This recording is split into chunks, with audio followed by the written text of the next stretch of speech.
Hey, good morning again, and welcome to the fourth hour of the Greg Belfrage Show. It's really great to have you along. I appreciate it very much. There is some video. First of all, you see other shoulder. See James Kirk over my shoulder here. I have got to thank Steve Witchner for that. Steve was at an event, and William Shatner was there, and he was signing autographs.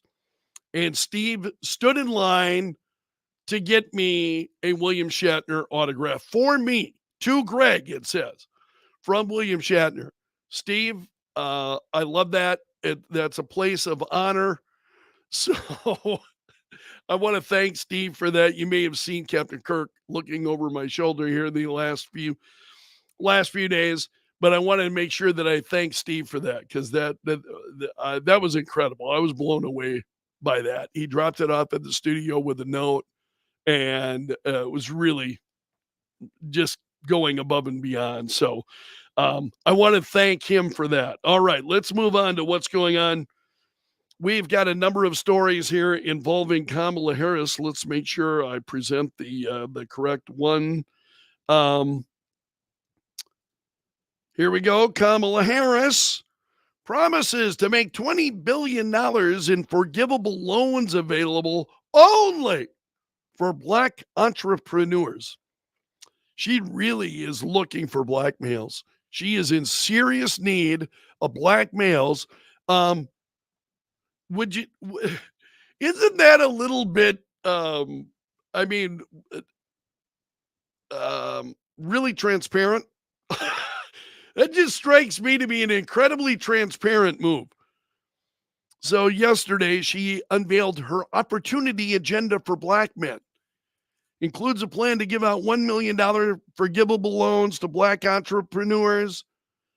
She said this agenda is a further realization of her opportunity economy, an economy where people don't just get by, but get ahead, where black men are equipped with the tools to thrive. She's talking about black men because she's tanking with black men. Black men are not supporting Kamala Harris. And so in an effort to try to buy their support, I think that certainly looks like it looks a little bit no Steve Steve said, is it really a loan if you don't have to pay it back? Yeah, if you don't have to pay it back, it would not be a loan, right? The is your vote that bought so easily? I'm just a little bit perplexed by that. There are several stories involving Kamala Harris that I wanted to share with you this morning. The other was the owner of Time Magazine slamming Kamala Harris for refusing interviews with Time Magazine. They have done interviews with presidential, candidates for a number of years.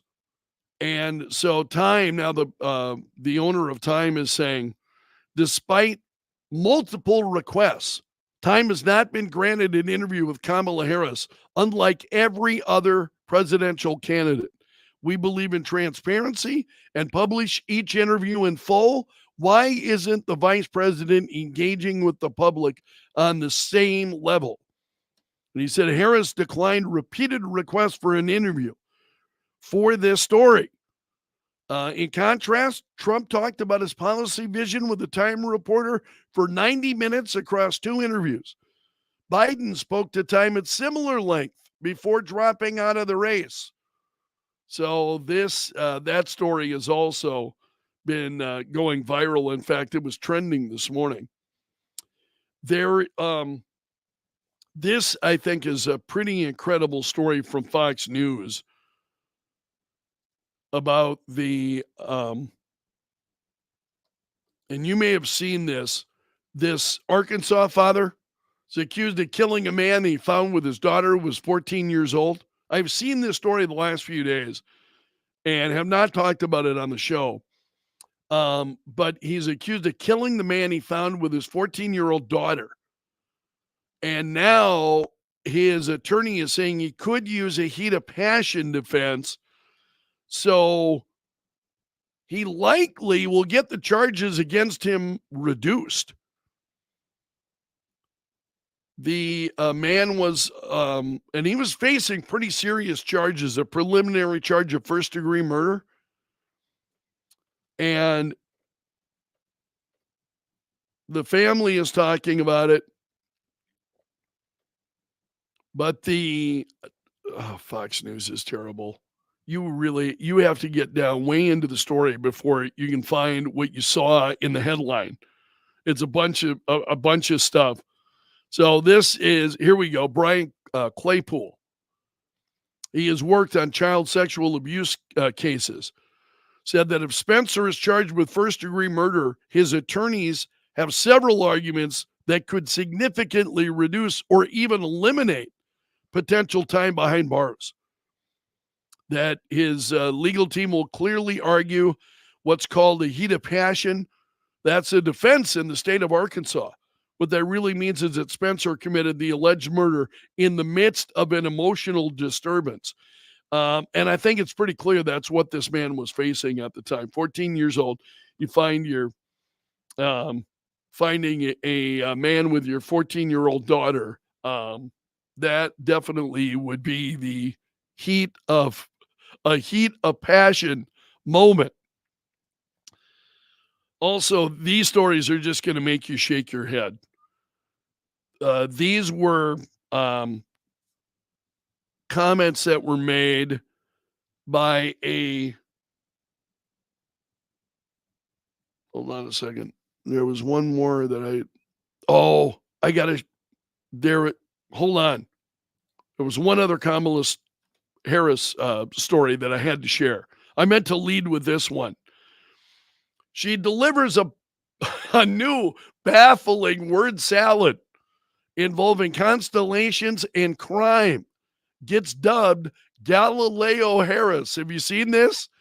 Let's watch this video together. It's fairly short, and I will stop it. But there's this whole. I talked with somebody once who said, if you just look at where the stars are in the sky, don't look at them as just random things. If you just look at them as points, look at the constellation. What does it show you? So you just outlined it, Roland. What does it show you? What in the hell did she just say there? We didn't hear the entire comment, but what in the world was that? What did she say? So she this story this from the New York Post, that Harris left Earth's orbit again to serve up another word salad, this time earning her the nickname Galileo Harris. She appeared to have her head in the clouds during an interview with Black Star Network host Roland Martin. And she was talking about the fixation that Donald Trump has on crime in Democrat-run cities. And that was the answer. I mean, I got to share that. Again, that is just absolutely incredible. That was the answer that she gave to Donald Trump, and he's fixated on crime in cities. And what is that absolutely just Galileo Harris? So if you hear me refer to her that way on the show, you'll know what I'm talking about. Excuse me.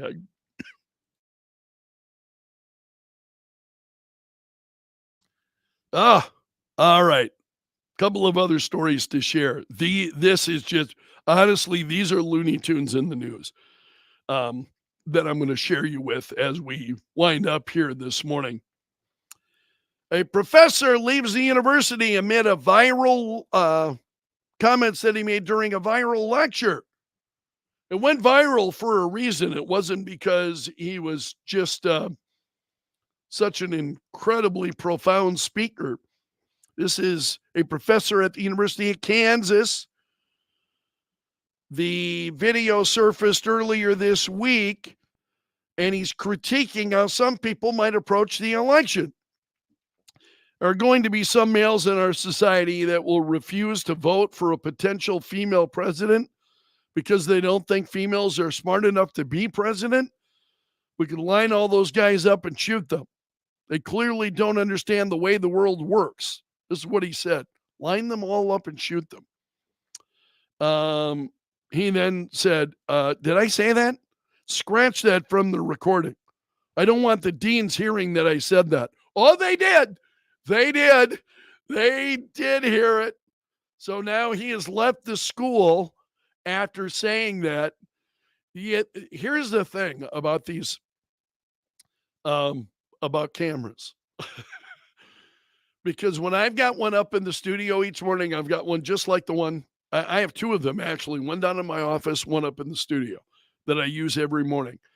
And sometimes up in the studio, your head, my thoughts are on the radio show.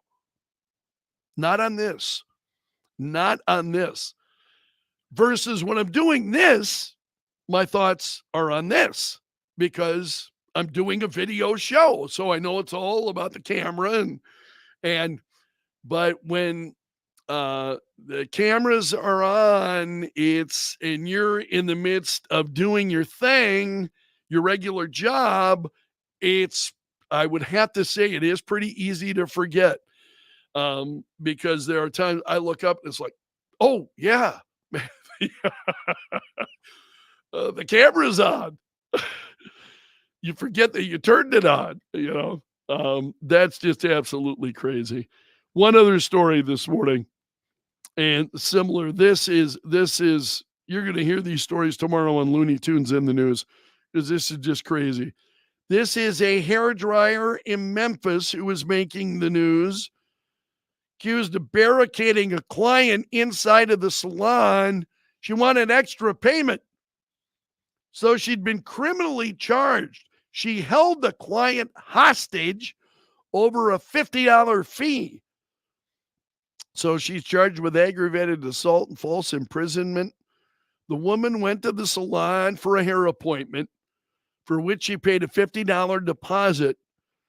She then paid the hairdresser $410 at the salon through Zelle at the salon. Toward the end of the appointment, she wanted another $50.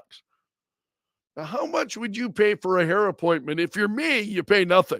I mean, I cut my own hair. It's, so you can see why it's pretty easy situation for me to cut my own hair. So this woman started demanding the customer pay an extra $50, and she told police, woman got irate, became cursing and yelling at her for questioning the additional fee. And she said, don't you move. I got these scissors next to your face, she says. That's from the arrest affidavit. And it's like, wow, man. Now, how much would you pay? $450 plus $50 ahead of that. So we're at $500 plus then $550. And she's upset because she would not. You've already, man. I mean, as far as I could see, you made out like a bandit. You get $500 for cutting somebody's hair. I think you made out just great. Why wouldn't you just cut your losses and you're good to go? I guess if you think that somebody will pay $450, then you get a little bit greedy and you think, well, they'll pay $500. Pretty crazy. 10% tip, Steve said. Yeah, that's pretty crazy. Steve said, I do my own hair. Yeah, it looks like it, Steve. Oh, no. I'm sorry. I like Steve. I do my own hair, but $50 should be enough for 2 appointments. One would think so, wouldn't you? Pretty crazy. I'm going to leave it there for today. I'm going to ask you to please hit the like button, hit that thumbs up. It was very much appreciated. And I'll see you back here again tomorrow. We'll do the whole thing over again. So hope to see you tomorrow during the Greg Belfrage Show. So long until then, you take care. See you soon.